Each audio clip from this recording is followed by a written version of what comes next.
Everybody, this is Careless here, and we're going to be doing a Contenders analysis of the Susanoo versus Drifters match on Lijiang Tower. I have with me Phaffer. Why don't you go ahead and introduce yourself? Hey, my name is Phaffer, and I'm currently the head coach for Ignition Esports. And yeah. Yeah, cool.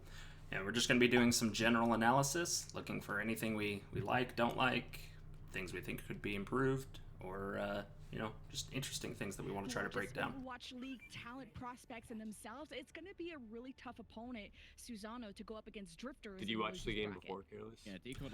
I watched it live, yeah. Cohesive as a duo as well. They're definitely enough to get picked up as a sort of like a tank line to build around. It's pretty fun.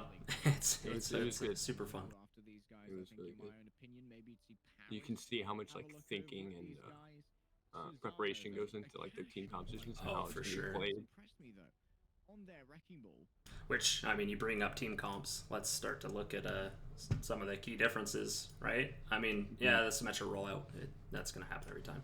But specifically, running the Ana over the Zen, what do you think the rationale behind that really is? Well, the Ana is definitely playing slower, and it plays for more like sustain with the tanks, right? And then you have the opportunities through nades, which is going to be a lot slower than the Discords, right? But right.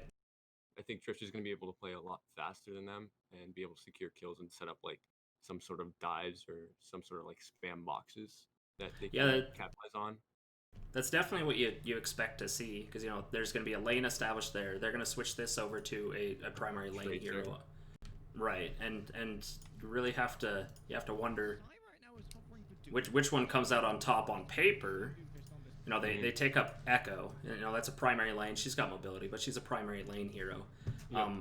On the side of Susanoo, like there's no primary lane. They're really looking for, just like you said, those really those engagement opportunities, like those triggers. Yeah, and I remember when I was watching, the caster said that Drifters was playing like the Junkrat brawl, like Junkrat sim brawl, like prior to this. Right. I think that's where Susanoo was like coming with the Ana and the Doomfist to be able to so they were kind of coming in. Okay, I can understand my that. thinking. Yeah, for sure. That is sort of a counter comp. You're playing for that disruption and breaking the brawl comp open to kind of try to inject that anti-nade. That makes a lot of sense.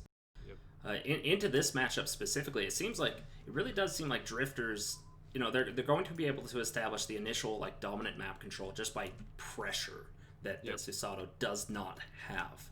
But into the actual mid fight, and when the fights do start to take longer, it'll be interesting to watch how resources come into play, because as Drifter's comp takes damage, it's going to have a harder time recovering from it. So they either have to manage health packs, which they do have Sombra, right? Yep.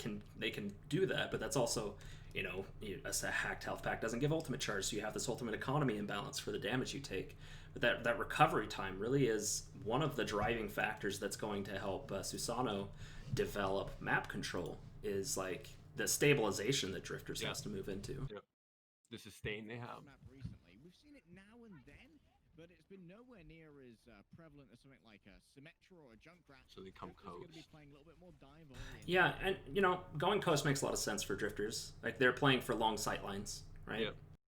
So it makes just a lot of sense for either comp, I think, because it gives you. It does. I was looking at it, and it gives you like great line of sight, like you said, but it also gives you point control, and like it minimizes the angles an enemy team can take on you too. Right. Up there.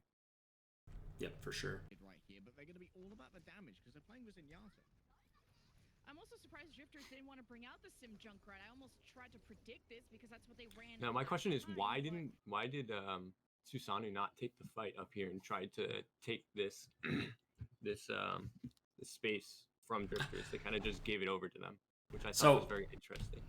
Realistically, like both compositions move at the same speed, right? Mm-hmm. Drifters would respond to that rotation either by just spilling onto objective control and into Susanoo's map side of the map, or even just stretching out the lane here on the outside. And all that would happen is Susanoo's just going to be moving into and like within Drifter's lane that entire time and just getting pressured.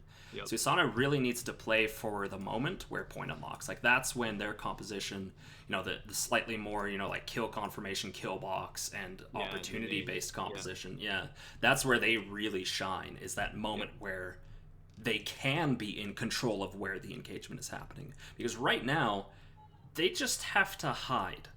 And that's about it. Yeah.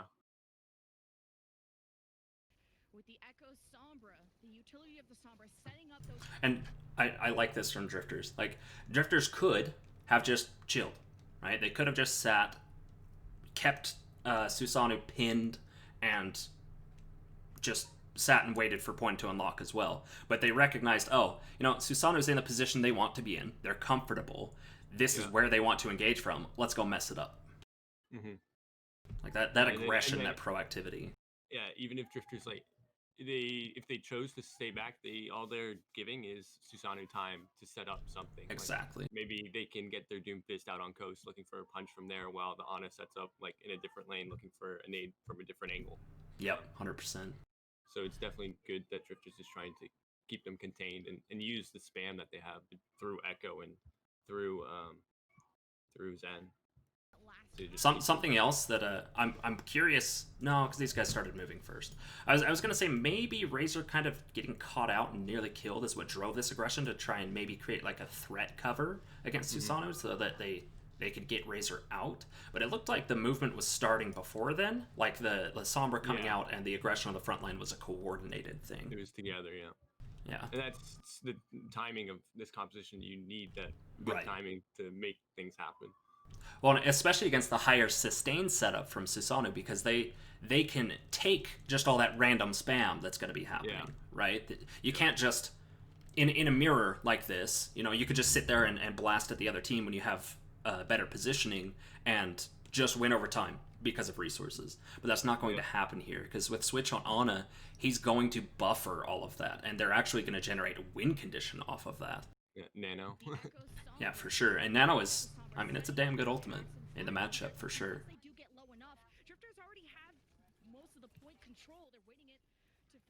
And now, it looks like Susanoo is just trying to take angles on the point now, around the point. Rather. Yeah, they're trying to set up a kill box for anything that moves onto objective, which is, that's how their composition has to function.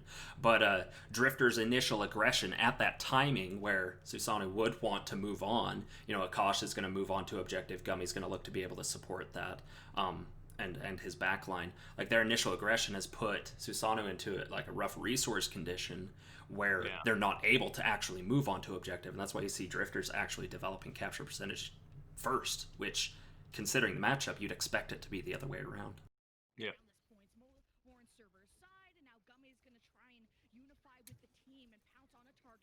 There's also, there's no one to put a lot of pressure on on Echo here. Yep, not at all. He's super free. You kind of have to play to... You kind of have to play to bait him into a D.Va rush or something where the D.Va can get on him, but then D.Va's going to be getting discorded and potentially hacked. That's rough. And Fi's going to get the orb and armor packs, too. Exactly. He's realistically, him and Icy are the only ones out there that have to even receive any support right now. Yep. And Decod as he moves through. Yep. And that's something I noticed how Drifters chose to put the D.Va on point over their ball or something, right? Because the D.Va can still support the backline while contesting point and probably be safer than ball. Right, and ball can just control more of the map, right?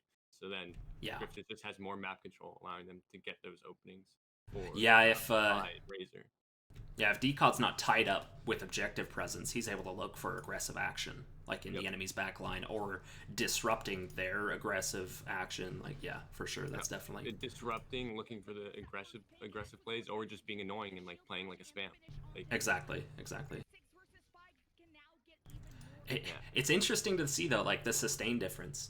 You see Susanoo, somebody will drop low, boom, they're full HP. But on Drifters, it's they're low, and they stay low, and they stay low for so long, and it's so scary. But they play to trust each other. They play to trust Icy to support the backline, and they play to trust that the heals will eventually come through. And they angle isolate, they stabilize, and then they come back in. And just the innate like higher output of Drifter's comp generates like the initial advantage in these team fights. Yeah. It's a yeah. So it's able to put Susanoo at like a resource disadvantage because of like the aggression that Drifters had at the start of the fight, right? Yeah. And then with such low resources, you see Sai and Cash like, oh shit, we need to do something, like we need to make some aggressive play, right?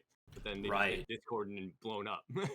Yeah, and it's like the counter engage in this type of matchup, in a spam dive matchup, is it doesn't favor the person that goes second for sure.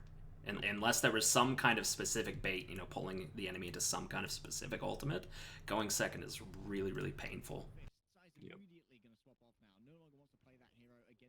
Now, Tracer into this space is actually, I think Tracer's a really good adaptation against the Echo. Like, Echo's not completely free to fly around in this space.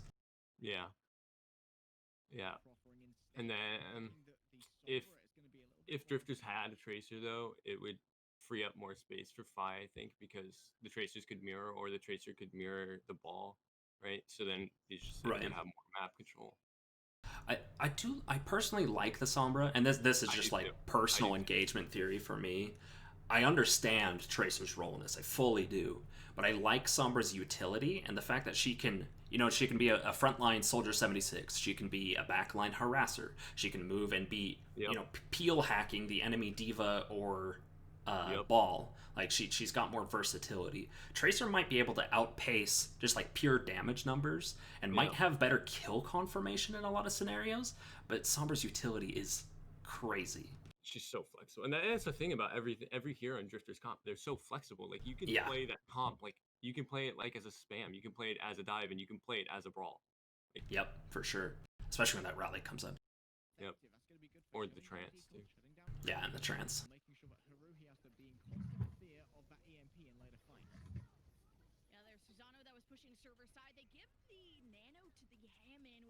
I miss how Phi really died there.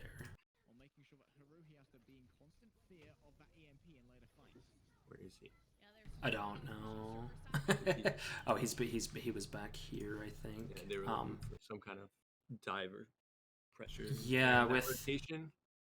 Yeah, because this is Drifter's main, right? And up there is where their backline is. They were looking for some kind of crossfire onto the objective, and they just got rushed. Makes sense. Nearly cost. I think this costs Akash his life, nearly. But that, you know, that especially once your primary spam goes down, like the extra sustain from Susanoo's comp really starts to leverage. Yeah, you just saw it there with just the Cash being at 100 HP, and then now he's at 688.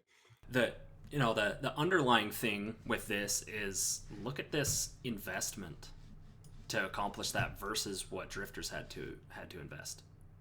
Yeah. Like stalling objective. They do invest the Transcendence, so. Yeah. You look for the brawl on point, looks like.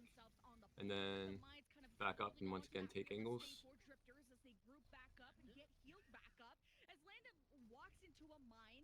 It's amazing how much they play for their Zen. It's just actually. Well, he's realistically he's the mid-fight carry for sure. Yep. That Discord drives the entire composition, drives its aggression, drives its like output and value. Yeah.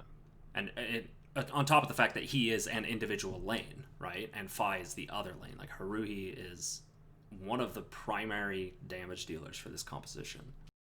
Yep.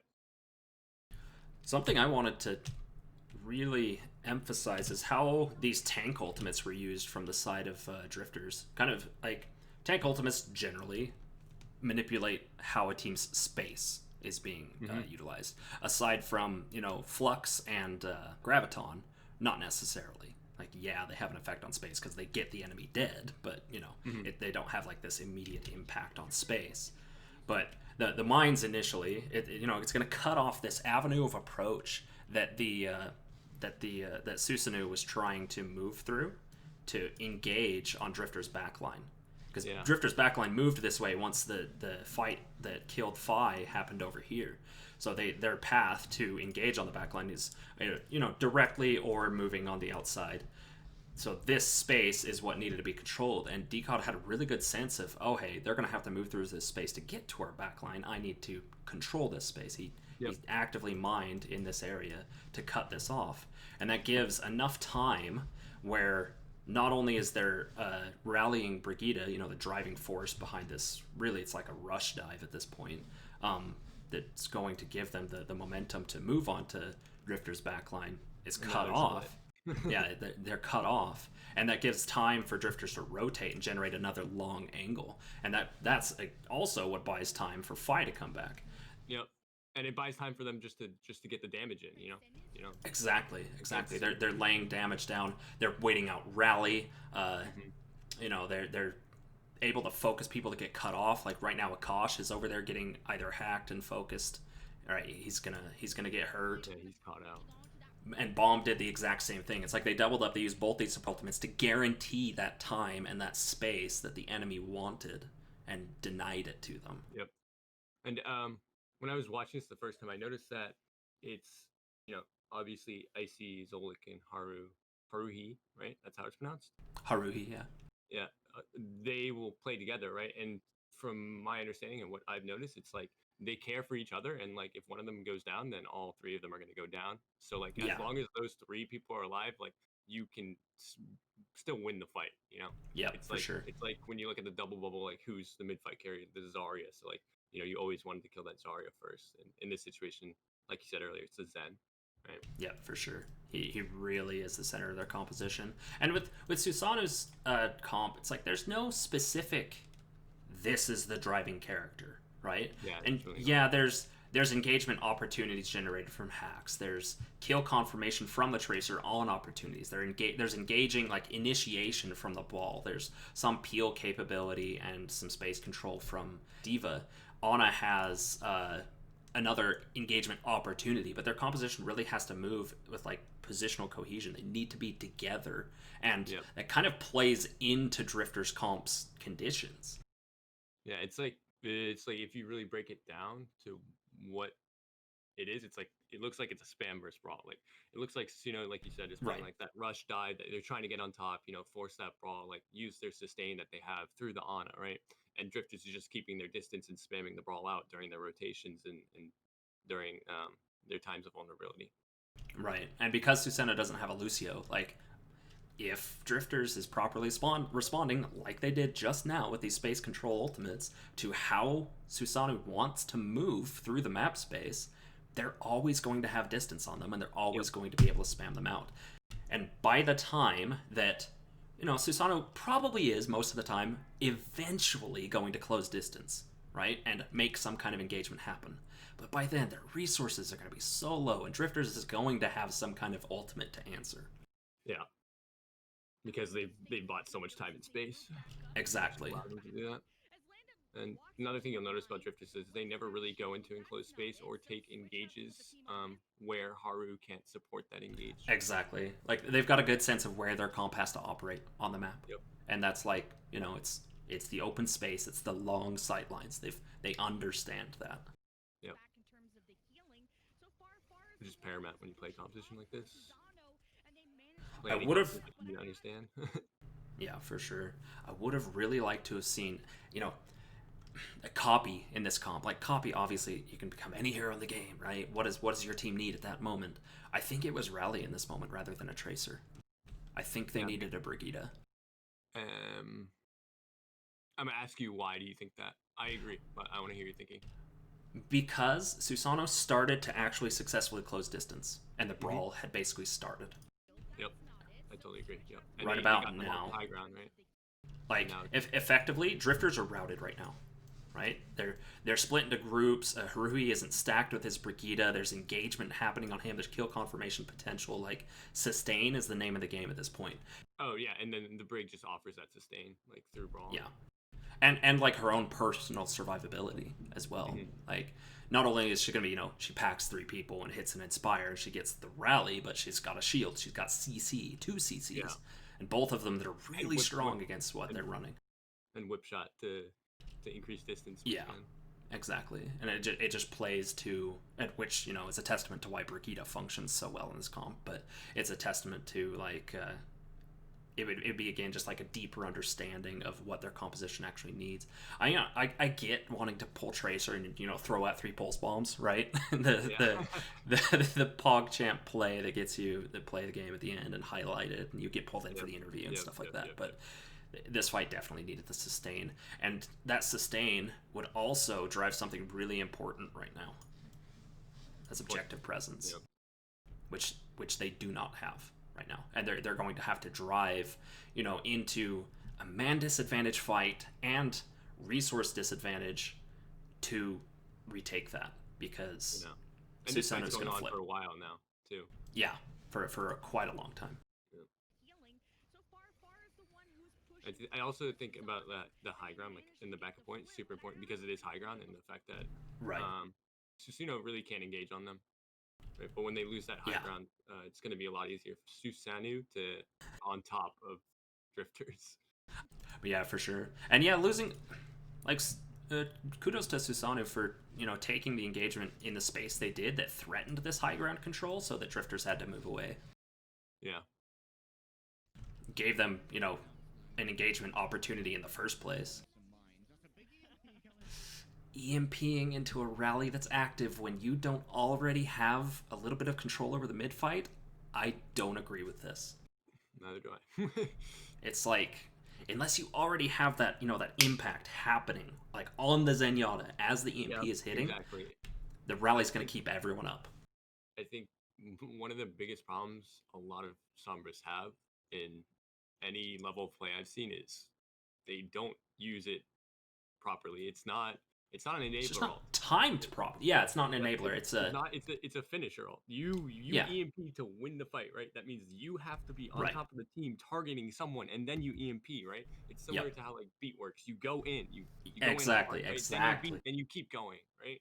Exactly. It sustains the engagement and just like rolls existing advantage. And there's argument for, at the worst, it's an initiator, like it's within the initiation of the team fight, right? Mm-hmm. Like that's the worst case scenario. Best case scenario, like you said, it follows through on already developed mid fight. Yeah. But coordinating it, like EMP slam, Zen's dead, right? He's just gone. There's nothing that can prevent that. Nothing will save him from that in the entire game, except his own transcendence, which he doesn't have for this fight.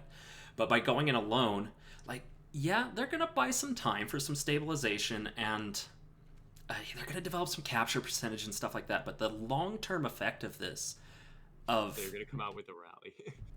Yeah. There's no one there to follow up either.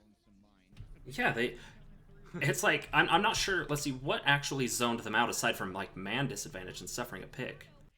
They lose. Okay, they're actually down 2.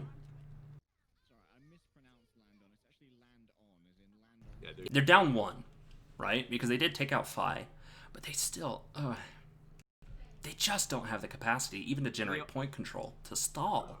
Like, you also look at just who died, Akash and Far, which are like really the only 2 people that are going to be able to follow up with some sort of damage. Right, exactly. Right, and now they're dead. Like, yeah, there would have to be a miracle scenario where the EMP and an anti are hitting at the same time, and Sombra's somehow able to stay in to do something about it, like that. Yeah, and do enough damage. Yeah, and it's miraculously do enough damage through EMP, or through Rally. Yeah. So it's super, super rough.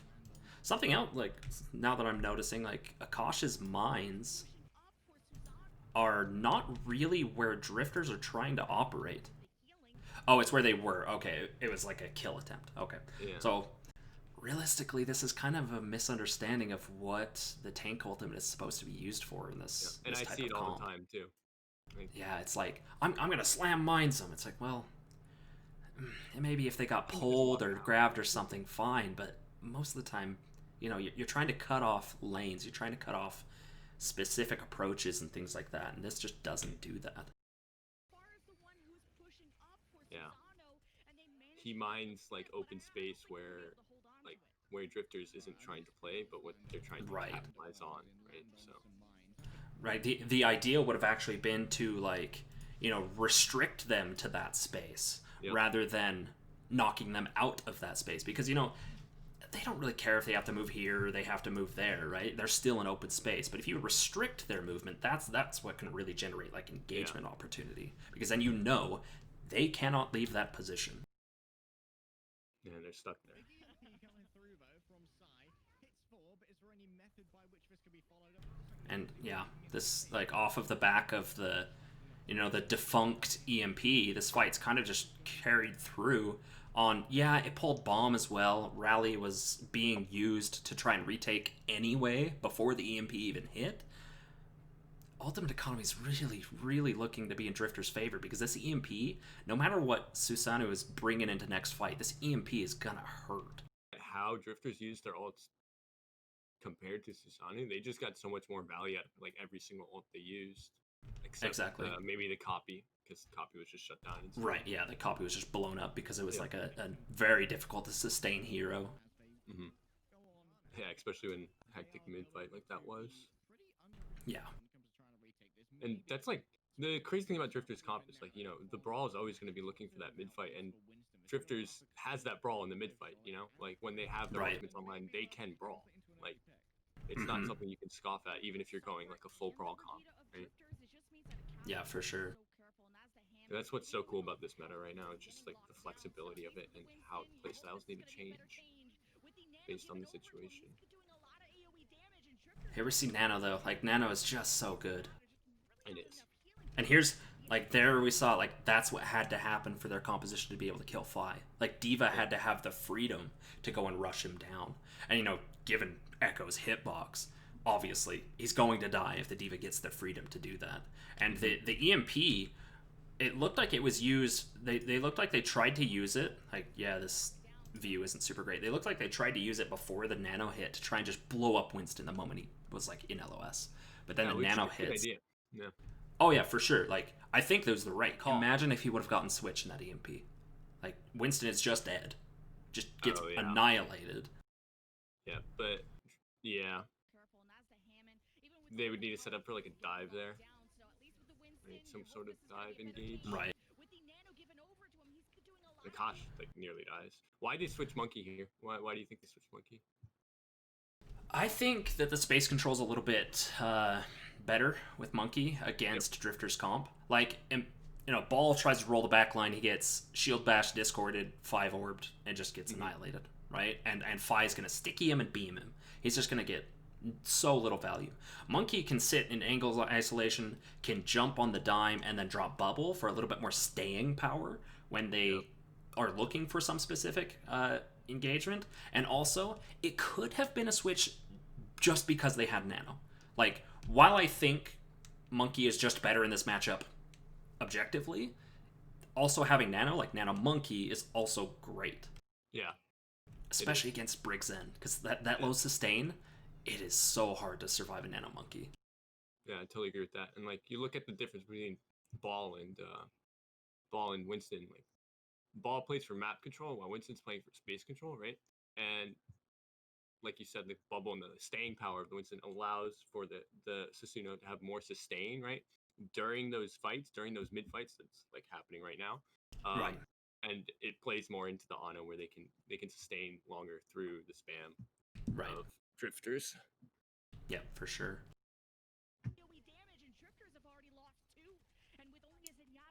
And that, like, that initial space control and the fact that he has a bubble there. Like, yeah, they got the 2 kills initially, but Phi drops because that D.Va really does have that freedom. Because of that extra space control that Akash is bringing on Winston now, D.Va doesn't have to defend the backline as much. Yep. Because the bubble cut off the line of sight. Exactly. The bubble covered the backline. Yep. And now with Gummy free to dive into Phi and pressure him like this, the matchup and like the requirements for Phi's play change. He needs to play even longer sight lines. He's not as free to just like hover all over objective like he was before, just completely free. Yep. He has to play a little bit more conscious of Susanoo's engagement, and if his backline has been if the enemy backline has been protected by the bubble and the Winston's staying power, that is when D.Va's going to be free. Yeah, and like if you break it down, like what we said is basically Susanoo has swapped to more of like a brawly composition where they have more sustain and they go for those mid fights, right? And Right. now Fi needs to change his playstyle to counter that, right? Which is by playing more spammy Right. and playing slower. Yep. Right. Yep, for sure, for sure. That's when Fire was going to be trying to get the most usage out of that focusing beam. And So, looking at Ultimate Economy here, Drifters are actually in a little bit of a harder spot because they're coming in with Transcendence and Mines, and Mines will be decent for space control. You know, they can cut off an engagement from Susanoo, but Rally on the side of Susanoo, which is like super cohesive with their playstyle. Yeah. It'll be interesting to watch this fight. It also denies, like, they can deny any aggression that Drifters puts out as long as they play slow enough for that rally. Look how cautiously Drifters are moving through this space, though. It's like they're taking one step, looking around the corner, shooting anything that's visible, taking the next step, looking around the corner, shooting everything that's visible, and like slowly, consciously, and methodically developing their map space, rather than just like, oh, we're gonna W key main, we're gonna try to touch objective. It's like they have a really good sense. Rotating. Yeah, they're not aimlessly rotating, like you said. Yeah. They have a really good sense of how their composition develops space. And I bet during all that time they're rotating. They're like, this person's there, like, Oh, for sure. This way, you know what I mean? And Yeah, it changes their pathing. Yeah, and I'd be very interested to be able to jump into a replay viewer and see how Drifters is utilizing their resources during this rotation, because that's super, super important on rotations. Yeah, especially when you're at just like a total resource availability disadvantage, and exponentially because the enemy rally's coming up. Your rotations have to be damn near perfect, because if you take Chip and force out a pack from Zolik, like Zolik's now down to 2 packs into the mid fight. When that's bad. That's really bad. that's really bad. That's very, very bad for their comp.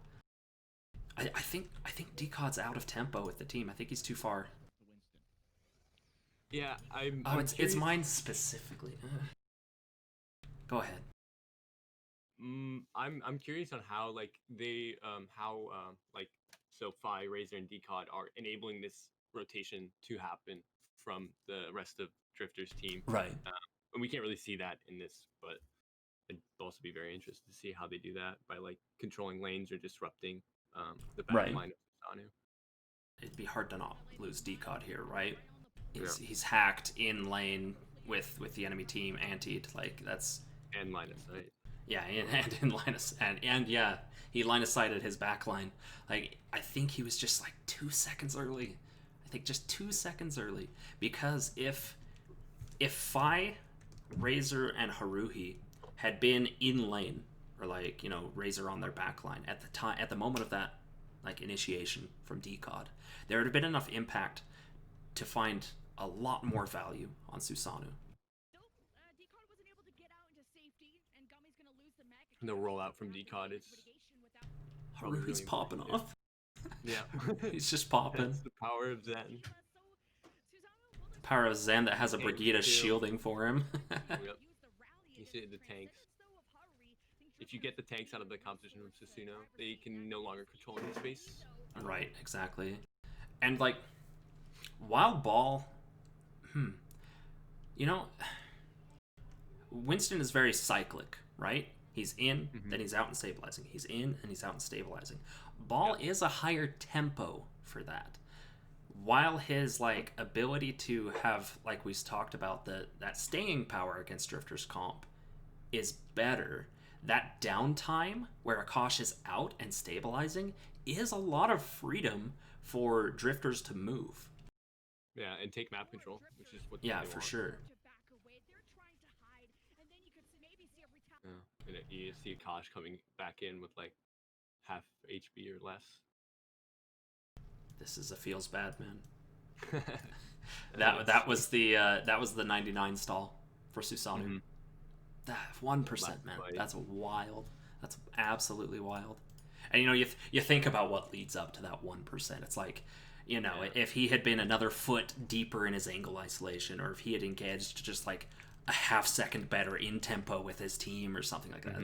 It's like those little micro optimizations lead to these moments that really can cost a round. Yeah. This Now, bomb. Go ahead how did with what you were going to say. Drifters turn this around after losing Decod?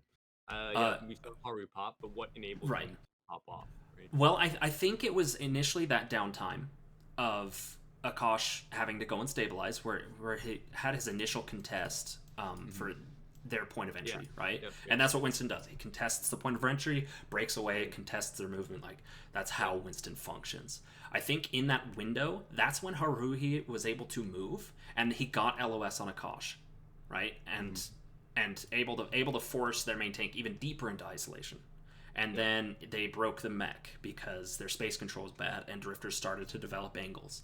Like they just got caught in this this landslide of just it's kind of a landslide of failures, right? Because ideally they would have done a little bit better at controlling Drifters' initial space development here.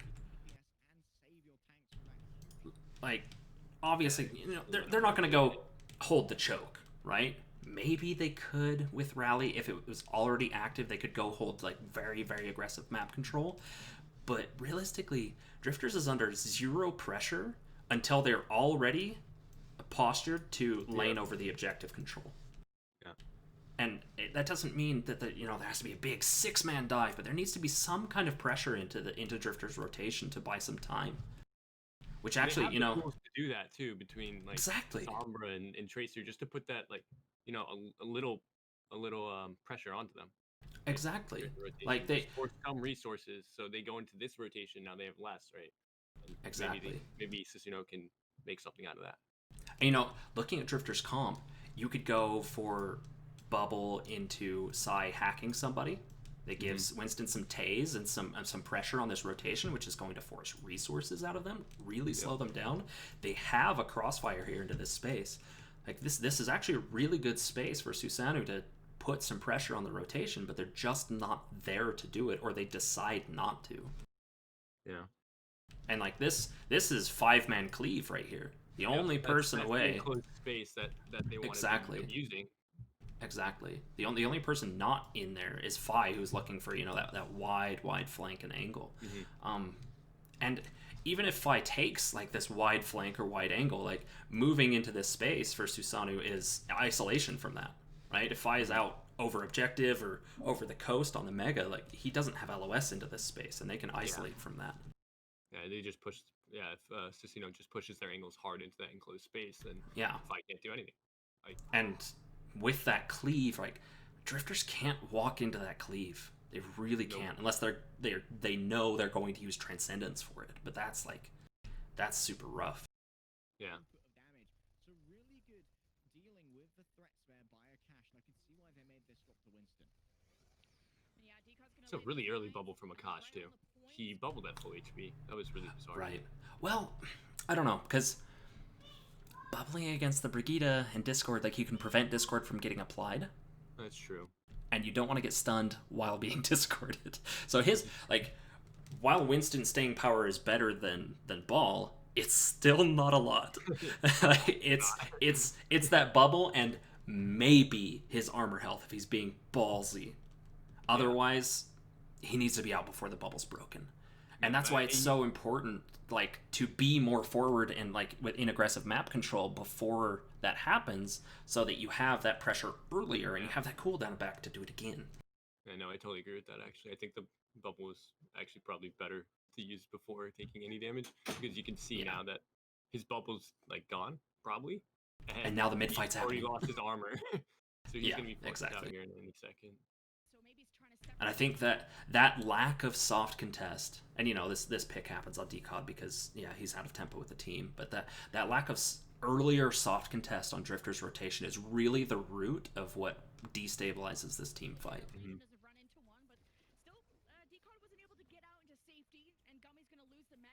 See, Susanoo always defaults to the stairs to white. And that's exactly where Drifters wants them to play, it seems. Right, exactly. Because if you... Oh, I tried to run around. Let's see if there's a good view of that again. Let's go look at that. Oh, that'll work. How many lanes can be generated from this space, right? There's one here, and if there's a long flank, there can be one generated here. This space is not that great for Susanoo's comp. It's not that great. You really want to be controlling those earlier, like that earlier point of entry. Yeah. And also, like, when Susanoo does play in that stairs, like, they can have Fi and Razor come up into the white room and force them out into the open space, right? Or Decod Right. can maybe even roll through if the Brig doesn't have Bash, or, like, you know, they don't have Right. sleep, right? Yeah. Or if the timing's proper, right? And then force them into the open space where Haruhi can get that value. Exactly. I really do like this fight though from Drifters. It's actually kind of crazy how optimal it was, you know? Like, yeah, there's the one mess up from Decod, but it's so small. Zolik, dude. Zolik bashes Akash out and then whip shots the Tracer. Like, just denying anything that Susanoo is trying to do. Did everything that was his job, right? Yep. Yep. Cash is not going to have the damage mitigation without his diva, so Susanoo, well, they're supposed to let it out to dry, and Landon thinks it's a good time to use the rally against the transcendence, though, of Haruhi. I think Drifters will be in the resource driver's seat in that case. Oh, man. Though, hits 4 of Again, the EMP. See size EMP? Yeah, it's the same issue. It's the exact same issue where Susanoo isn't already, you know, established into the initiation of the fight or even the mid fight. So they're not already in there ready to capitalize on it. And yeah, you know, Diva Winston Tracer can move quickly, but they're not already there. And that's what's really needed with these EMPs. When Drifters uses an EMP, all they need is LOS. Like, their requirements for follow-up are so much easier. They just have to be able to see the enemy, and they're following up on the EMP because they're already established into their initiation. Spam comp's initiation means you can see the enemy, right? And yeah, it's a spam dive hybrid, so there's some dive capability, but generally their posture and their initiation are the same thing. But for Susanoo, they need to be in. The Winston needs to be on top of a target. The Diva needs to be DMing him. The Tracer needs to be on a target. And if the EMP, again, like the same exact issue, comes in before that's happening, like, it's just missed value and it's stabilization opportunity for Drifters. Yeah. It gives, like, the thing is, it just gives them time to disengage from that EMP. Like, because no one's on them. And it's kind of funny because despite getting EMP'd, they still establish dominant map control and, like, a dominant space control. And, like, in size defense, like, yes, it seems like Drifters is so far ahead in, like, the resource game that, like, size, like, I have to do something, like, something needs to be done, like, we need to make something happen, right? But when there's no follow-up, nothing's gonna happen, right? And I think that the resource, like, advantage from Drifters comes from the fact that they're playing the Zen over the Ana because they can just force so much more out than Susanoo, right? And so, not only that, like, on top of that, Zen can actually, like, Zen can do things for himself to peel for himself by, like, through Discord orbing and, like, just doing raw damage, while Ana is limited to a nade and a sleep, right? And without those, can't force, she can't peel for herself. You know, I can't recall a value sleep so far in this match, like this first round. No. Which is a testament to, you know, Drifters taking, like, proper angle isolation, good angles, and pressuring her out.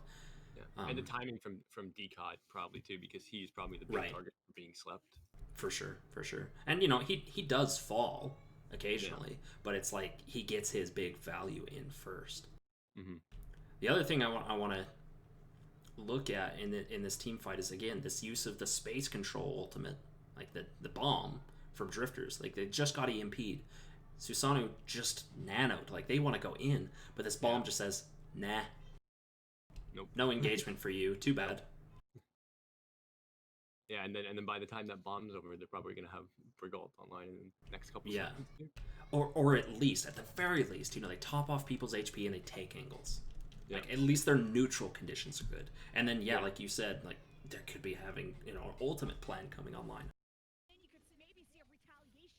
So when they do finally follow up after that bomb and are able to force Brawl, Drifters Brawl is just better because of Rally.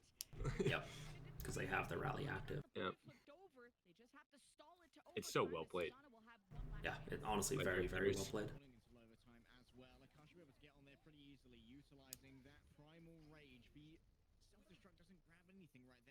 The Winston copy is interesting. It's interesting because yeah, it's really powerful space control again, but I'd almost say go for the Sombra copy to close out the fight.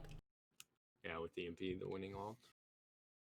It didn't really look like Drifters is sitting on armor.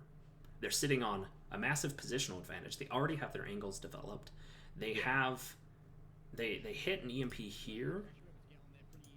Or it might have gotten. Oh, it only got the tanks. Okay. And they're in a bubble. And yeah. Right. That was Gummy's bomb, I think. Was it? Yeah, that one was Gummy's bomb. That one was Gummy's bomb, and it drove Drifters just into isolating and stabilizing. It denied them a follow up just as Drifters. You know what? Phi was gonna die to the bomb.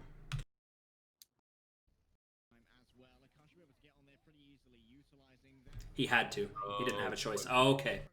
It was an emergency. Got it. Something I teach a lot of my teams is like opportunity or necessity kind of throws everything out the window. Everything you know about a composition or how it's supposed to run and stuff like that. Opportunity, like, oh, that person's just out of position, kind of just throws everything out the window. And this is an instance where Phi did what he had to do. Mm-hmm. Still gets value out of it too. Yeah, for sure, because he does understand what he needs to be doing. Yeah. Looks like he tries to just deny Akash's primal as much as he could, just so Drifters can maintain map control and angles. Yeah, not losing or necessarily gaining map control, but just neutral. Check. This is dirty though. Nano Brigida in this matchup is actually dirty. I'm tempted to say that this is generally going to be the proper play for Nano this go. Yeah, wait, go back. Because they used another EMP, it looks like, and I think it was they did. They were already in a developed brawl, so yeah, it worked. So that's actually proper, right? Yeah. That's a lot more like what the EMPs should look like. Yep. They're already invested into the engagement. They're already into the mid fight, and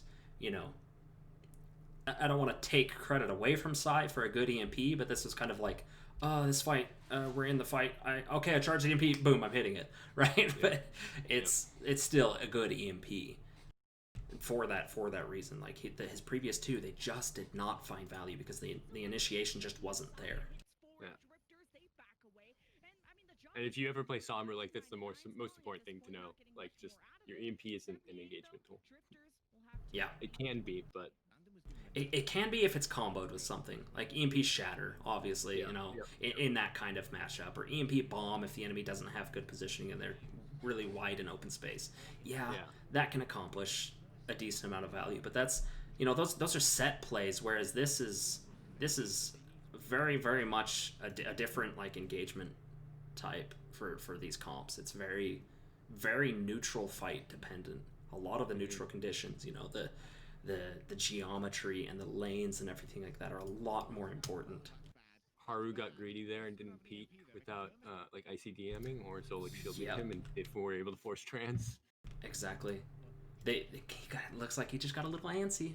Like, and think of how much time they have left, right? It's 1.2 seconds per percent, so they have 12 seconds left.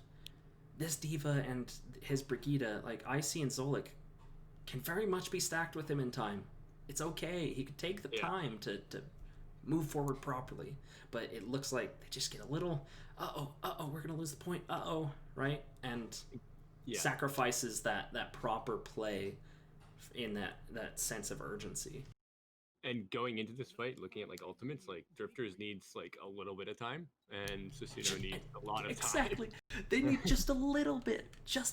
Like they can have Rally, which is effectively a single fight win against Susanoo's nothing, and they're going to be sitting on EMP. Like EMP Rally allows them to just walk through Susanoo and just win the map. But using Transcendence early and having it forced out early like this starts to set them up for. Like, it gets dangerous. Yeah. Like, you give them 3 seconds, they'll have the ultimates they need to win this fight. Exactly. Which, about 3 or 4 seconds, like, they already have them. But they take it anyway. They take it anyway because they just do have that dominant ultimate economy. Because they didn't overspend in like the 99-80 fight. Mm-hmm. But it got a little shaky. Like Decod almost goes down, and Fi almost went down. And having Transcendence for that just to bully that mid fight would have been really, really just like sweet. Yeah. You can also just see the trust from like drifters within the team, because you saw just he pressed Q and they just instantly committed and went in. Like there was no like, oh, why did you press Q? Like, you know what I mean? Yeah. A lot of that happens, and you know, when you develop a good team and make a good team, that stuff like that can't be happening. And there has to be trust between all the members, and like for sure. Anyone in any moment can make a play. You know. Yeah, actually, Elk did an analysis on one of his Contenders teams matches, and one of the things he talked about is like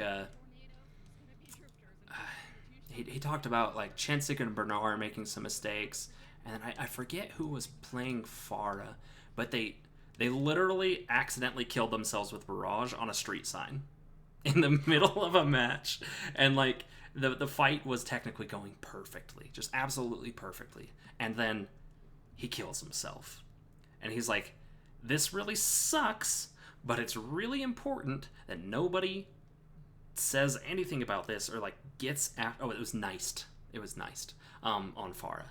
He's like, it's really important that nobody does anything about this. Like, it sucks and it sets a terrible tempo for the map, but Niced cannot get in his own head. Because he needs to be playing at his best, and everyone else needs to be playing at their best. And if there's any thought that's going into something that has already happened, something we can no longer control, that is thought and like mental capacity that's not going into what is still happening and what needs to happen. Yeah. It's like you talk about attention in game and like how heroes can take attention from the enemy team, right? And then you can even bring it outside of the game, and when you start thinking about things like your mistake that you just made, and like, oh my god, I shouldn't have done that, right? You're taking attention from yourself, so you're actually devaluing your own gameplay in that sense. Exactly. And having that just, GG, go next. Yep, I screwed up. That sucks. All right, go next fight. And the thing is, like, these mistakes happen at every single level of Overwatch. You know what I mean? It just happens. Yep. You can't avoid it. And it's just like, there's just nothing you can do about it after it's done. That's the nature of life, let alone, in a video game.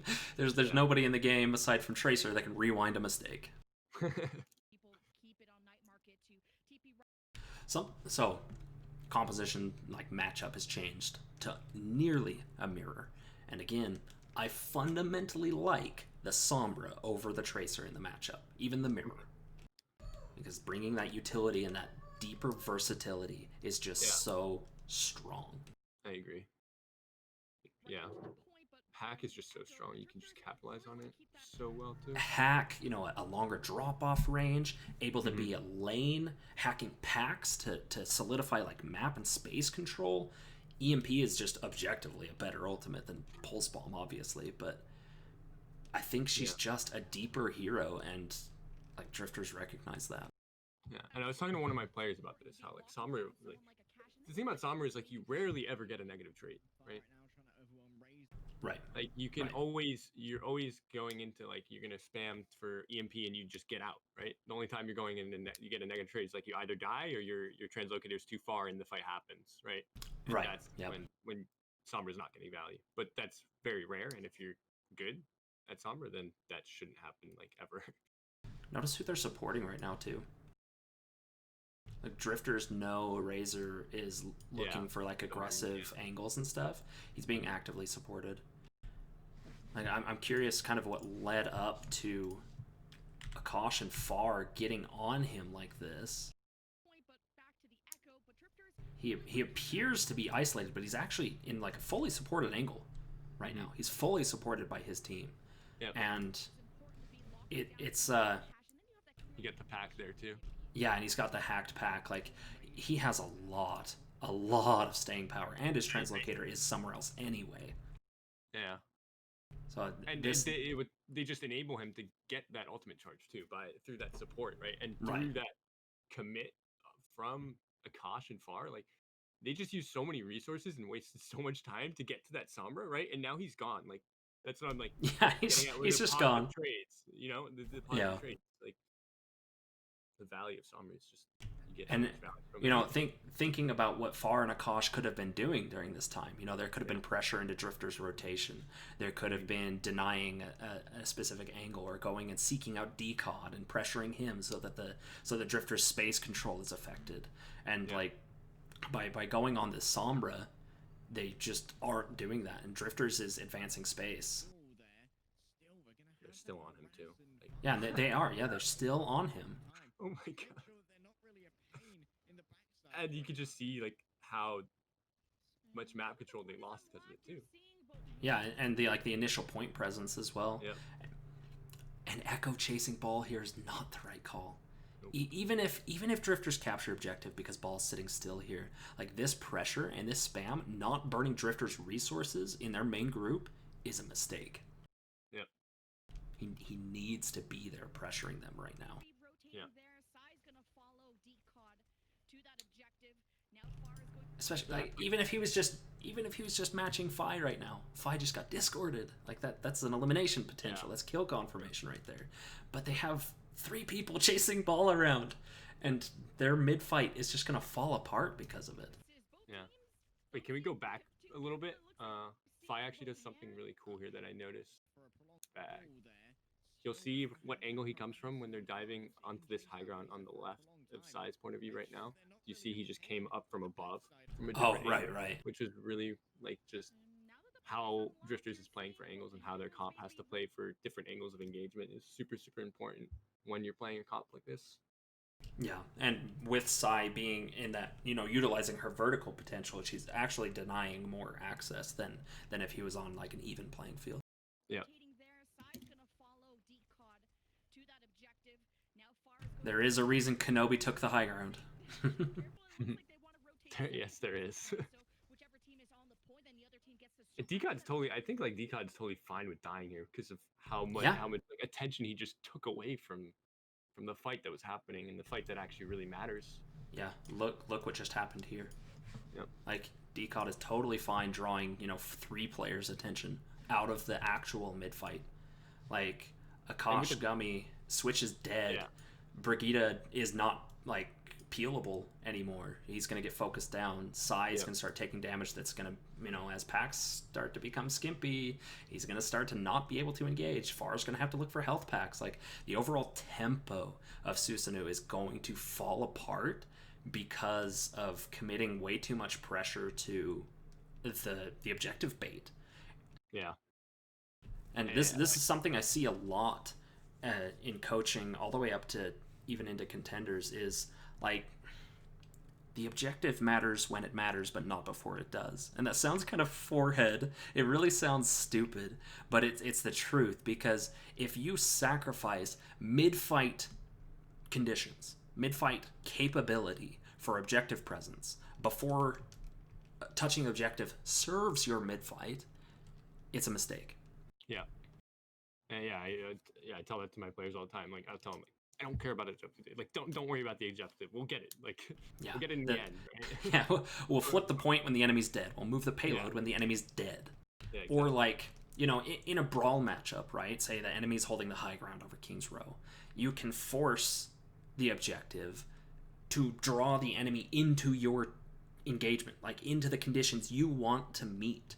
But by touching it before you're ready to like activate those conditions, like actualize the requirements of your comp, like it's suboptimal.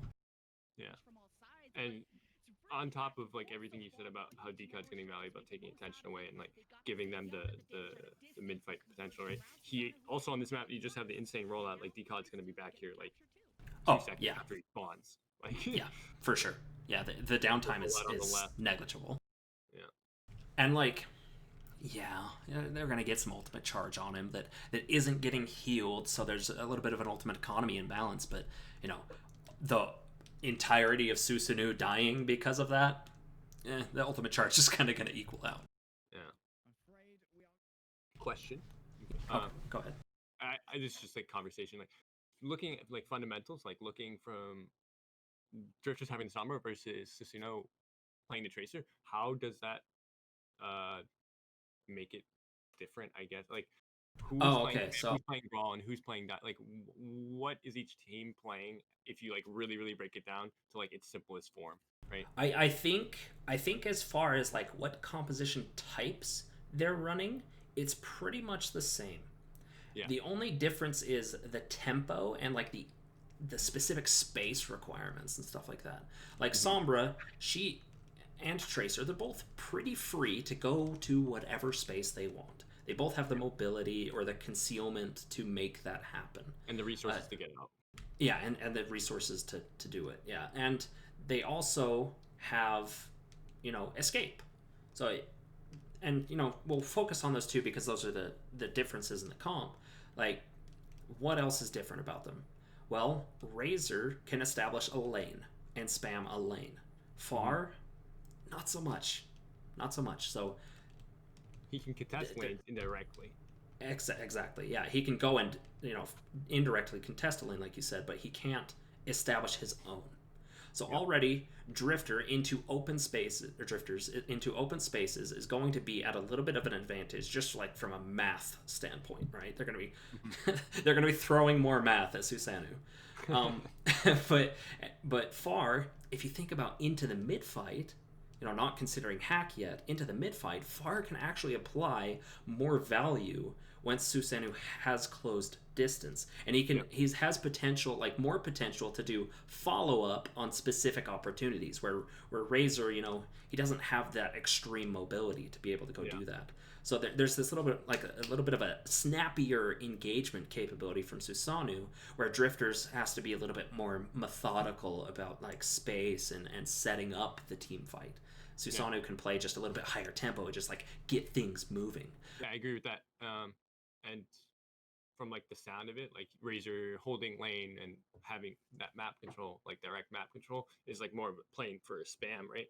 And then with Susanoo trying to look for that high tempo and like those snappy engages that you're talking about, is like they're playing more of like a dive or a brawl, like a rush comp.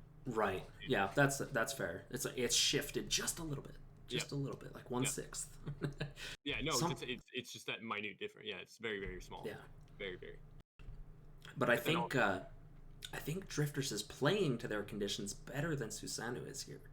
Mm-hmm. Like I feel like they're playing. I feel like both teams are playing at the same tempo, which means Drifters is at advantage because they're playing the tempo that suits their composition. Yeah. The other part of it is hack. Like hack is really what opens this up because that just generates opportunities. It shuts down engagements from Susanoo.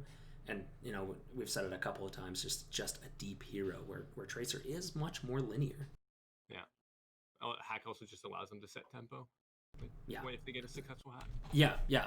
So they have that moment of opportunity where they can drive the tempo, but they're not looking to just have that higher tempo on the offset of the fight because they're not running the Tracer. Yep. And then, you start to look at ultimate economy. Tracer's ultimate is very at will. It's like, I see an opportunity, I'm going to hit it. Yeah, throw a pulse bomb. There's not much setup. Maybe you do a slam pulse with a Kosh or something like that to combo. But that's going to be super, super difficult to line up consistently. Yeah. But where, Drifter's effect on ultimate economy, EMP, that just speaks for itself. Well, you play coast, force them on the point, EMP, and we went. Yeah, the fight just ends, right? The fight just ends. Unless Switch comes in with like a counter trance. Yeah.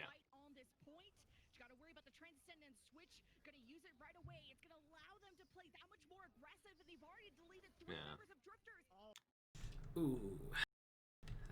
Psy had some bad EMPs. I guess it's Razor's turn. I don't know about investing EMP and trans into 15, maybe 20% capture percentage. Do you think that's fair trade? Nope.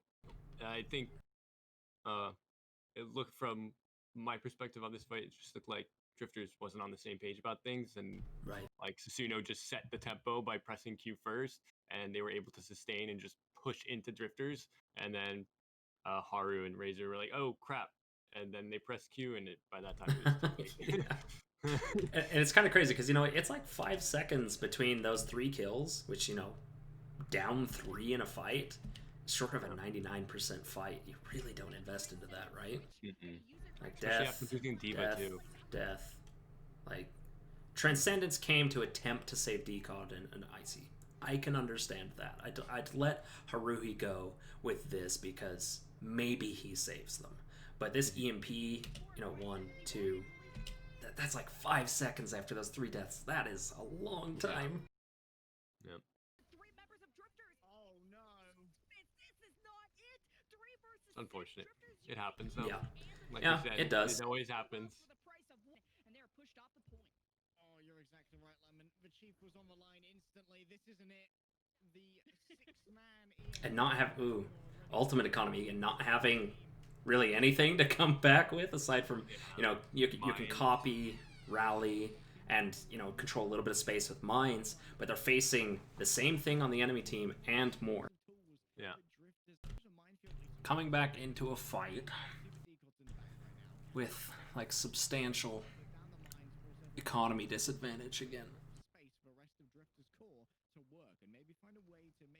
Decod's being super specific about his engagement. Yep. And feeding so much information to you, probably. Right. Oh my. He gets caught. He gets caught early. But that it gives space to Drifters to move in. It did, but this is also super expensive for Drifters as well, for resources. And it's really, like, yeah, the resource disadvantage is riding on the fact that Susanoo has the rally, right? It's going to buffer a lot of the damage that they're taking. And Drifters, plain and simple, doesn't have that. And they're also sinking copy, which looks like it got immediately blown up. As it should. So, right, as it should. It seems like this would be the second time where Decod's just been a little bit ahead of tempo, or just like peaks just a little too early from his team. Like right there, did he have any reason to actually peak if his team, like, were they actually looking to initiate the fight? I don't know. It's kind of hard to see. We can't quite get a replay, but honestly, the fact that I don't see them on screen, like establishing lane into this space, I'd say that's no. Yeah. I think it looked like he was going to look to like roll through the Zen and like disrupt that, but then he saw the brig and it was like, nope, can't do that anymore. Right. Yeah, for sure.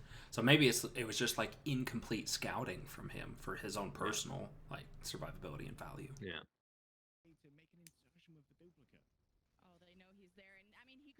Yeah. And you know the casters are hitting on it. They're like, he could have used mines. Like when he just barely broke into that corner, he could have just followed through and hit mines. Like that would have destabilized. Oh, he didn't quite have it. It was at 99. It just came up as soon as he No, went it's back. up. I mean, right. Oh, here. There. Okay, yeah. Oh, he got whipped. Oh, okay. He got whip shot. So never mind. He just barely got whip shot. He gets stunned out of mines too, right? Yes, it can be interrupted. Oh, if that whip shot wouldn't have happened, well, then he probably might have gotten stunned out of it. Oh, that's tough to say. Just not peeking and letting. Oh, because they're like you can see where Drifters are starting to move in, right? Yeah. They're close. If he had just waited just a second longer, it could have gone so differently. Instead, he's just effectively out of this fight, even if he doesn't die here. Resources burned and the copy and just gone. Yeah, for sure.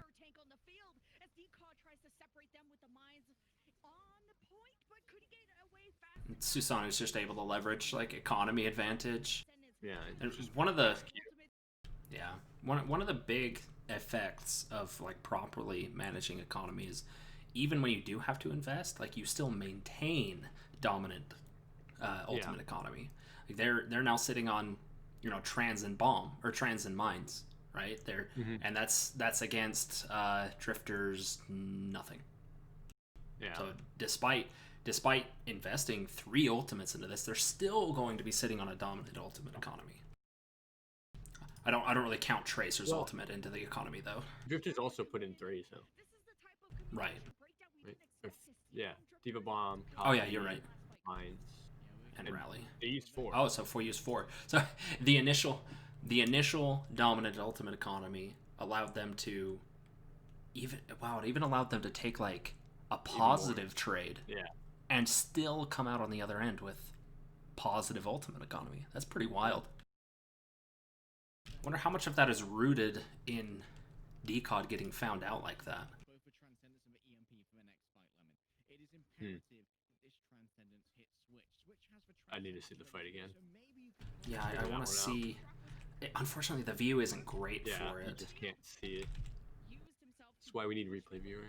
But really, Support if you look viewer. that moment right, I mean, he could also we'll try to look through walls here a little bit. If you look right here, you think about It's it. just What does copy. ball? Right, yeah, we have copy happening on the front line. We're going to be using rally into this and bomb into this. Like, what does ball do for this composition? It's space control, right? Mhm. He's not doing that for his team right now. So what's happening on Yeah. the front line? There's no momentum forward into that space to find like aggressive value. That I think that honestly is the root of what breaks this team fight is he's not there doing his role, right? His team's role. Fun. Yeah, exactly. And that's what's missing. That's why the copy diva, just gets annihilated, which would have been, even more like dominant space control into objective with bomb, and then you have rally into the deeper mid fight. And missing So this you're saying initial. Go ahead. DCOD should be like trying to like just roll through and like maintain space for his team or take space Yeah. on point for his team, and him Exactly. getting found out, pressured out doesn't allow that to happen. Exactly. He's not there to do that. But indirectly, him taking these resources does also kind of give space, but it's not enough. Yeah, not Right. enough. Especially I don't think the because trade is fair. The rally's coming in, and now there's Right.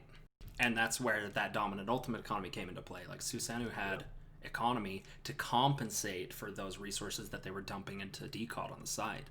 Like Landon picking up the rally is able to just drive Susanoo's space forward regardless of what Drifters is doing. Yeah. And that kind of really takes advantage of the fact that DCOD is gone. Mhm. And then he comes onto point and mine tries to get that space back, but at that point it's too late. Yeah, it's just far too late. I like this, by the way. Diva died twice. How? The mech shows that icon and the right, baby right, diva. Right.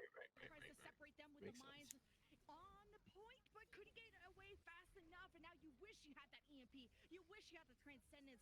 And also, like, DCOD won around, but it looks like Far and Akash actually chased him around and then made a pinch Right. on Drifters from behind. Right. And then, Drifters is already put into resource disadvantage because Susanoo's hitting the rally. So, the pincer is just exponentially worse for that. Yeah. I would have liked to have seen Drifters playing that fight much, much more slowly. Not necessarily to build up EMP, because, that was 60% away. That'd be way too long. But just, like, looking to soften up Susanoo. Because Susanoo's not going to...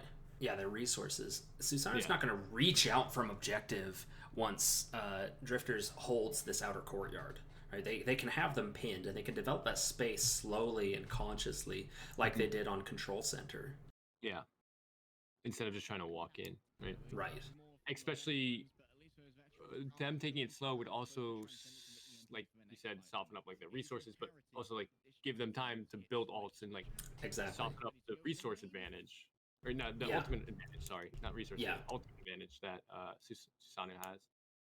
And, and it's like, when Far already has his pulse, if he's sitting and farming DCOD a little bit, but DCOD gets healed, Far doesn't generate another pulse. Yeah.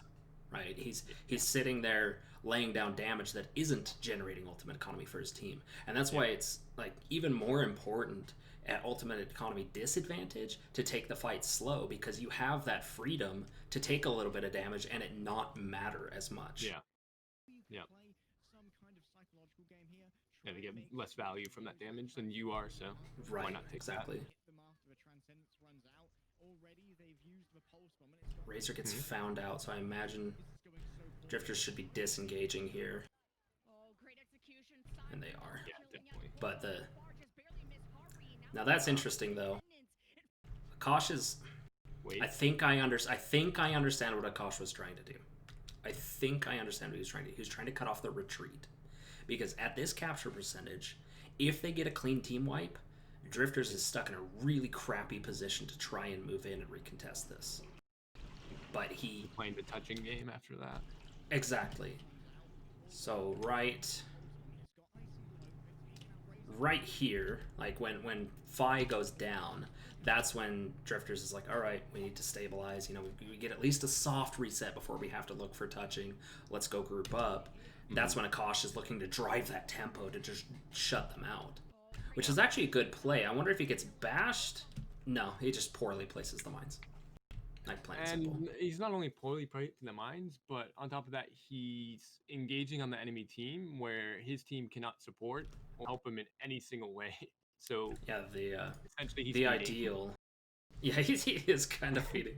The ideal, like, this is a good overhead. Like, the ideal is he can roll through. Like, that's not too much of an issue. He should be mining their retreat so they can't escape and then just breaking away. Yeah.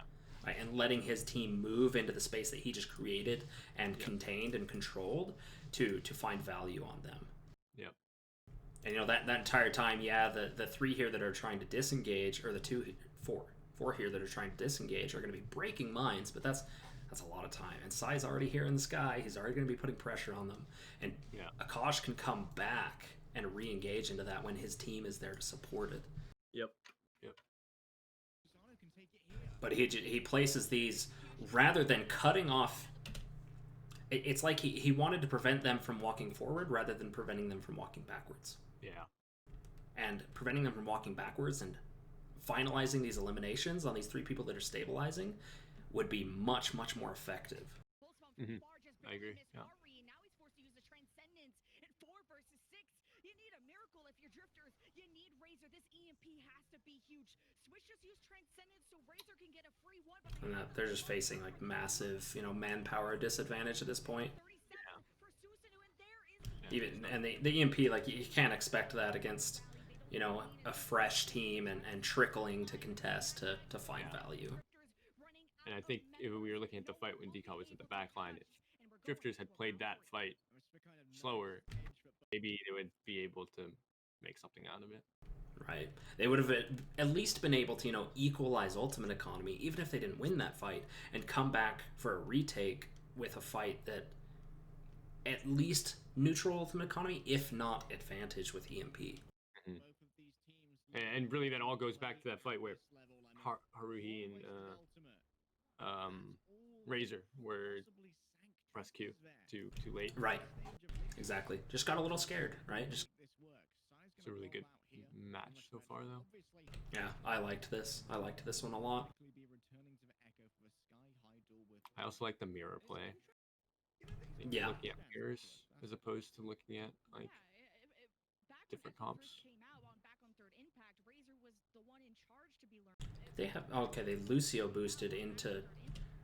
I wonder. I want to see which team. So the Lucio boost actually establishes the ball specifically a little bit deeper. Yeah. Going white here is kind the of funky. Stupidest thing you could do. Yeah, I really think it's the stupidest thing you could do.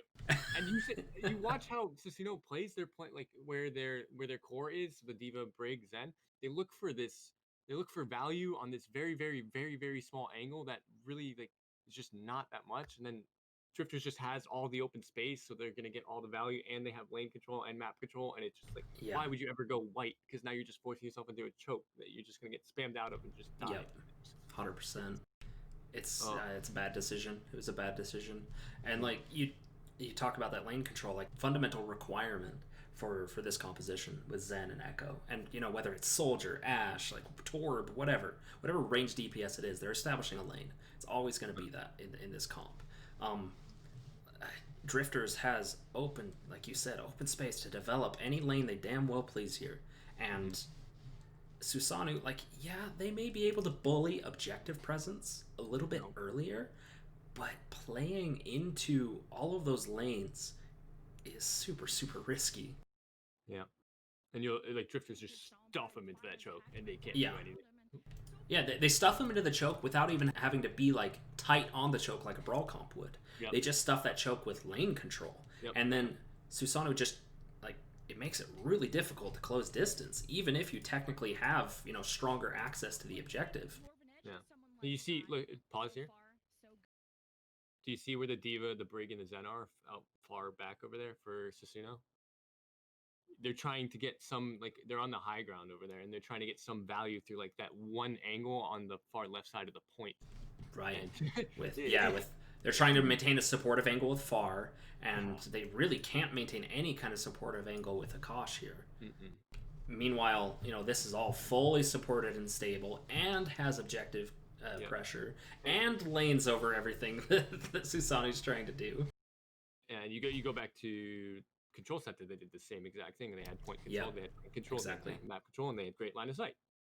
Yep. It's just like a better fundamental understanding of the requirements for the setup for their comp. Yep. What their posturing requires. Yeah, and they just play this choke, like they just stuff it. See it right now. Just take these angles and stuff it, but they keep the lanes in check too around the points. Yeah, they're taking like there's the center pillar and the two lanes, like they're split on the two lanes, and they're establishing fire down the only lane that these guys can come through. And yeah, Akash and Far, like they can they have the mobility to go kind of wherever they want, but it doesn't take a lot of pressure to keep all of this from moving while somebody turns around to contest this. Yeah. And you see here Fi is just controlling this lane too, and just has another angle. And the lane control from Susanoo is so weak. Fi, it doesn't even have to operate. Like it's funny, but Fi doesn't even have to operate in a supportive angle from his Zen and Brig. Like he's just the pack is all he needs. And if Sai tries to come and contest him, like Susanoo's just not going to move through their lane at all. There's not going to be enough pressure to force drifters to stabilize. The stickies through that small window is big brain. Yeah. Like the tracers like playing with the core, like. Yeah, well, it's because like they don't own the rest of that space. Yeah. Like Tracer and Ball want to be coming from those off angles and engaging in to generate that space control for the core to move forward, but like they don't control those off angles for the Tracer and Ball to move through because they just get spammed out. I'm curious how Haruhi dies here.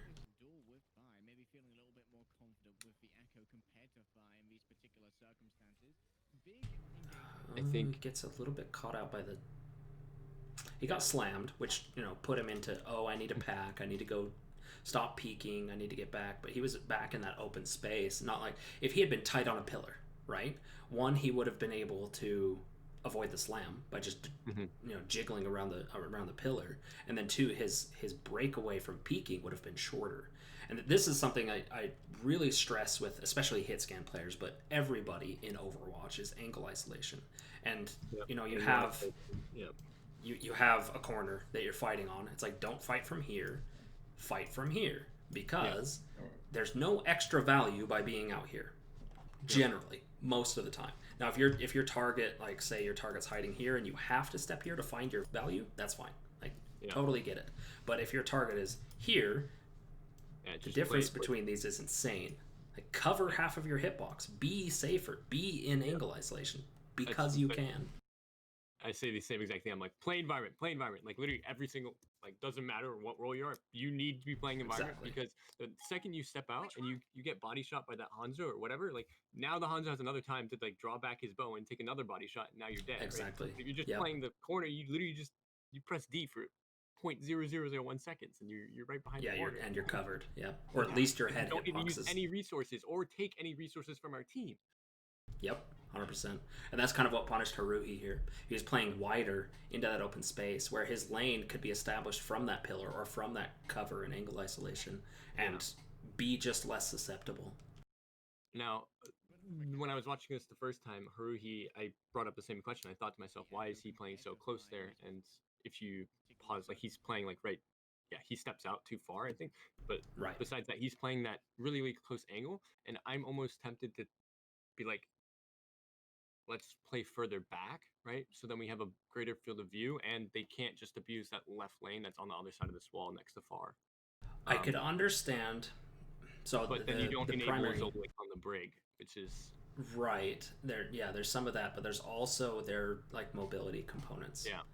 If he had been earlier in this, when the Tracer and Ball, like Far and Akash, were off on this side, if he had been in a long sight line like this, he actually would have been susceptible.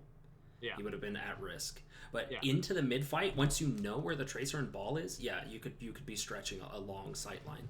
And it's hard without a proper overhead to see when that could have happened. But if into this mid fight, when Tracer and Ball collapsed into like stabilizing in the core, he had moved into this long sight line, yeah, very much so, because that still maintains a lot of supportive angle over a lot of objective, and he can always just move back in. But he's not going to get slammed here in the core. He's not going to get follow-upped by the Tracer or randomly spammed as much by the Echo. It also makes it so he has less to worry about if he's further back during that Right. like the mid fight, because like you said, he just doesn't need to worry about all those things. Right? But Drifter's dominant map control and better positioning just wins the fight, or at least stalls it out. Like the fight's far from over, obviously, but The amount of support like Drifters can get from controlling that open space too. right. And something. Line fights are just so great. Just the lane control is good. Something I also like to teach is that everything in Overwatch is a resource, right? Space that you control is also a resource. If you control, you can invest aggressive space control into stabilizing. You can back up and stabilize and take another fight. If you control, the enemy's spawn door, you fight there until your resources dictate you have to disengage. You break away, stabilize, and hold the next choke, and then the next one. You can have like 5 fights before the enemy gets to objective if your composition can suit that play style.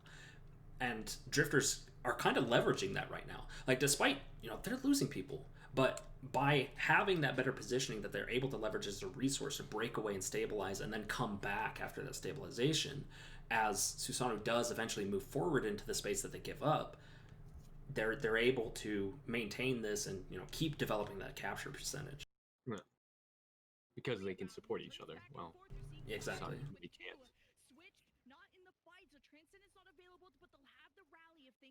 Like, if Susanoo wanted to take this lane that they came through, it probably should have just been a more brawl centric comp.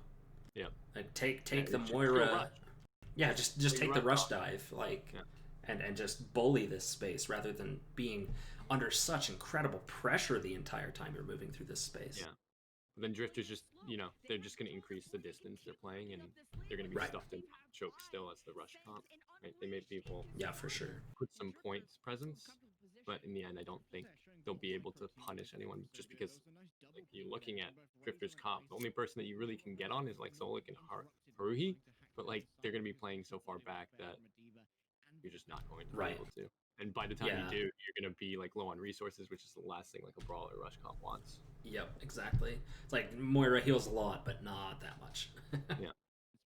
Especially when you're taking the spam damage in those rotations, right? Yeah. Phi almost fell off the map. Razor and Icy's peak together, the DM hack. Oh, DM into farm and DM hack. Yeah, those are big.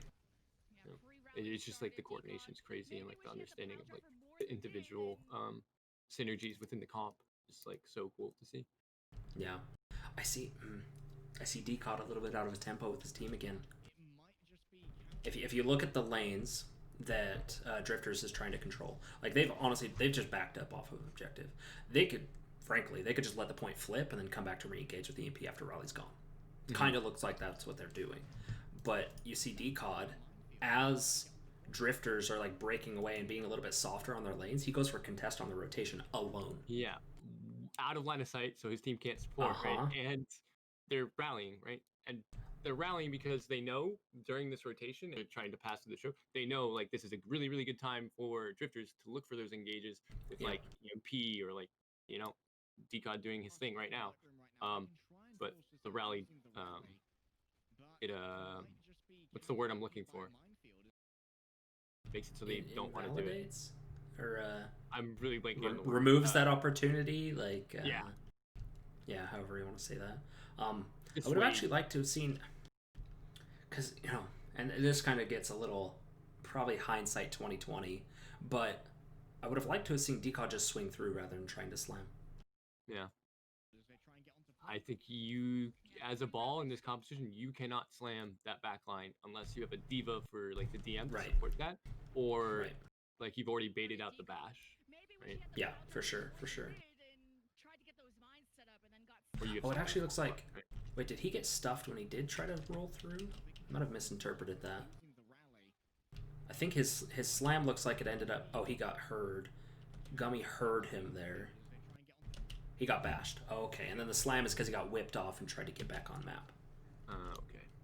Okay, so it really is just being like he's still out of tempo with the team. Like, I don't see a Zen or a Echo spamming this lane. I don't see a diva here to DM this engage. Like, the support's just not there. And like Decod's like correct me if I'm wrong, but he mainly plays Reinhardt, right? Like that's his go-to character. I could be for the most part, I believe, yeah. Yeah, and that's just like, set tempo really fast as Reinhardt, right? And you can see that like kind of going into his ball play where he just needs to be a little more disciplined and patient. Because how many times have we seen him going in too early?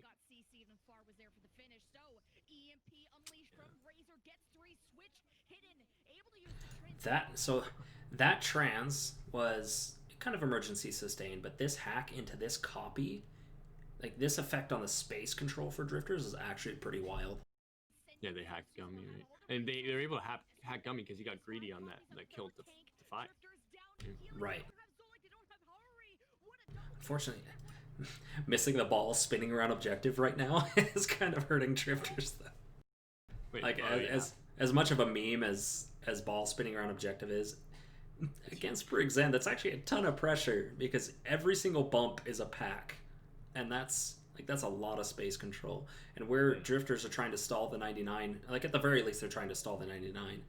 They really desperately need to drive ultimate economy out of Susanoo right now, because if they don't, they're facing a hell of an uphill battle. Yep.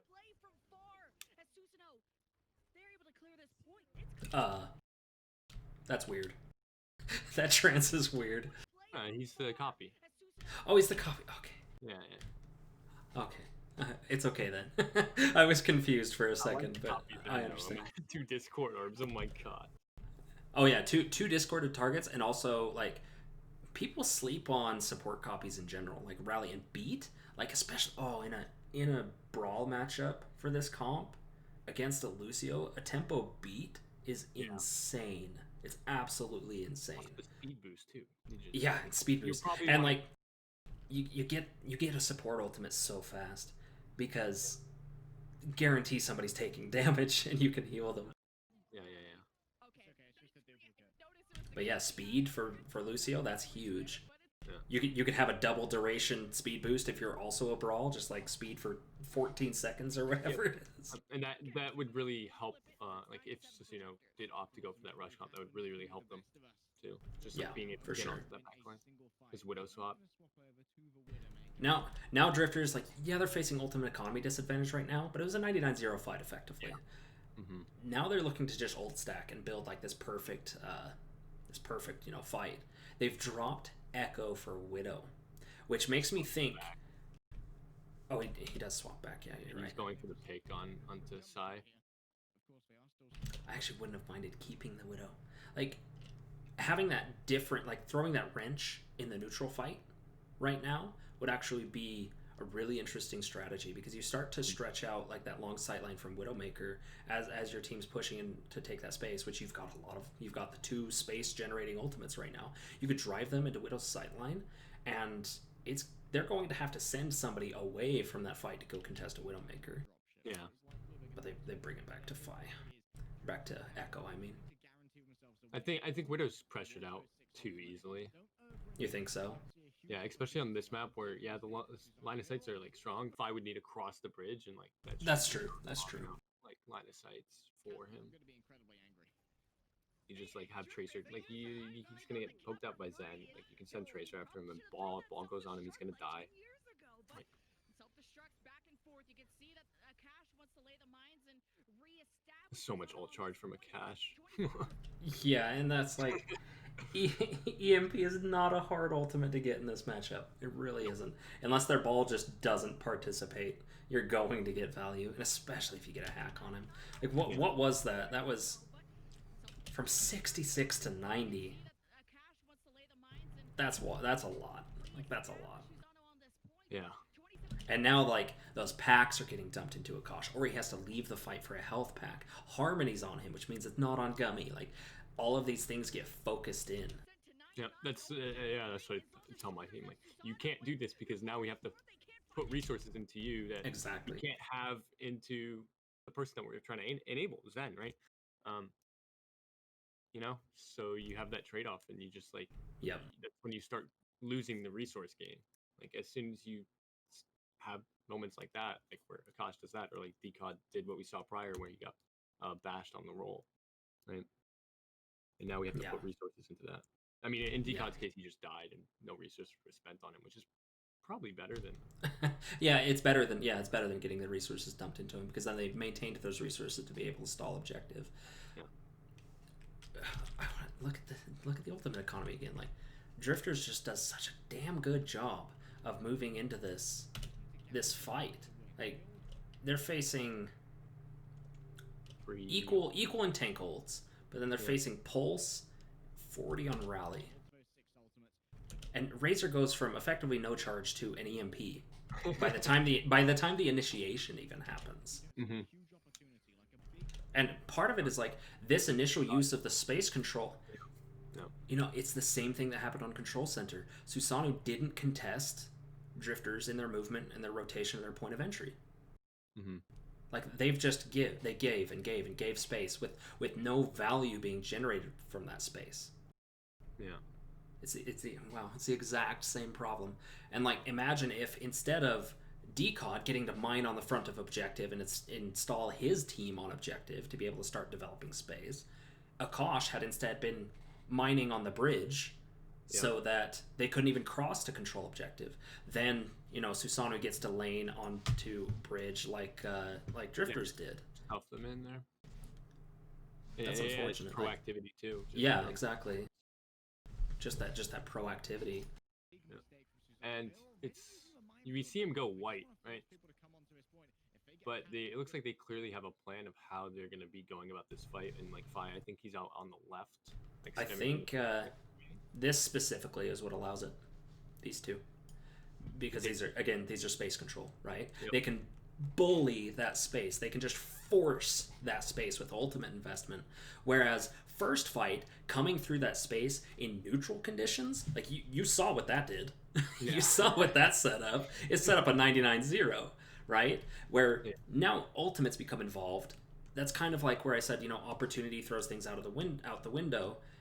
Yeah, the neutral conditions moving through this lane on white back there are worse, right? You're forcing yourself into a single lane. That sucks. But these ultimates create an opportunity where you can force this space control. And the fact that Susanoo wasn't really even contesting that space to begin with, they're all operating out here, and the tanks aren't controlling Drifters' point of entry. That's what allows Drifters to move in and make this investment. Yeah. This bomb was good, though.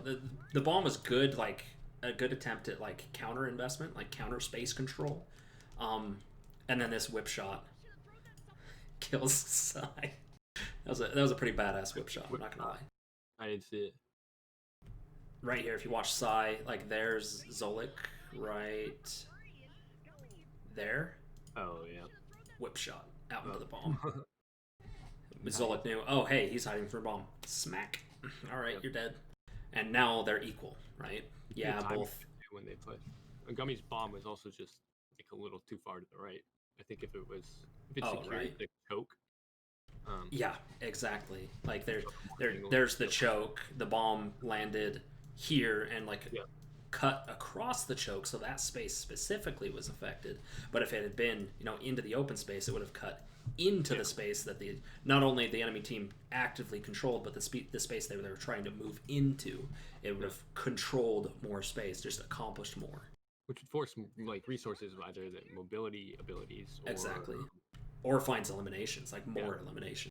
Yeah, or Zolic's shield. You can pushing into that space without a shield. Exactly. Yeah. It's good minds from Akash though. Yeah, it's just late, right? This should have been before Decod Mind. Yeah, this should have been before, like years so ago. Years ago, he found the answer. It was just he's old now, and it's too late. Yeah. And now into the mid fight, like mech was already broken by the time Transcendence comes out, and Susanoo just doesn't have it in him to stay on objective. And just looking at that fight from Drifters, just how they used ults but piggybacked off each other's ults. Like, right. They use this ult, then they use this ult. They never ever stacked an ult, really, right? And right.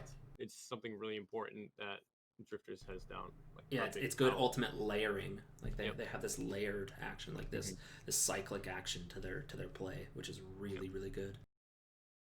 Well, I liked this analysis. How do you feel about it? I really enjoyed it. It was a lot of fun. It's actually probably one of the first analysis I've ever done with another coach. So it's it's definitely something I'm gonna look to do a little bit more often. Probably not with the same coach all the time, but you're also welcome to anything you see in other analyses that you want to chime in on and are interested in discussing with me. I'll always be open to that. And to everyone else watching the video, anything you're interested in discussing with either of us, we're both in the coaching classroom, and you can message us there. I'd encourage it to be open, like public conversation. Yeah. Whether you're contesting something we said, trying to debunk it, or agreeing with us, asking questions, more than welcome to message us there. I love when people disagree with me. I don't mind it either. It's the best way to learn. Yep.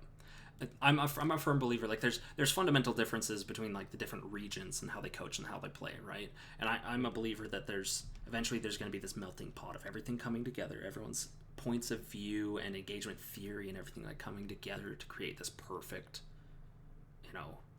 system for team play in Overwatch. And we're so far from even being close to that right now, but yeah, like you see like Korean style dive is so different to the high tempo rush dive that happens in NA, right? It's just so fundamentally different.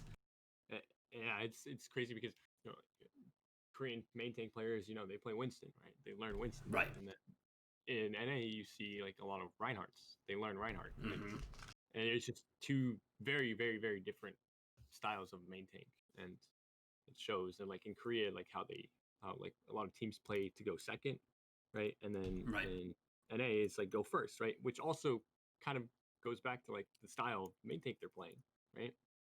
As Winston's a lot slower, certainly. Like get instant value, right? It's very cool.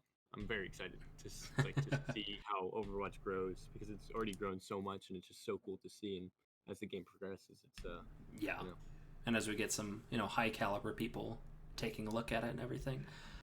Yeah, well, this was awesome. I really enjoyed it. If anyone watching wants to chat, like Kayla said, feel free to reach out. My Discord's Phaffer #1042 PHAFFER, and then my Twitter is Phaffer1. All right, this has been a careless coaching analysis of the Contenders match between Susanoo and Drifters. Thank you all very much for watching, and we'll see you next time.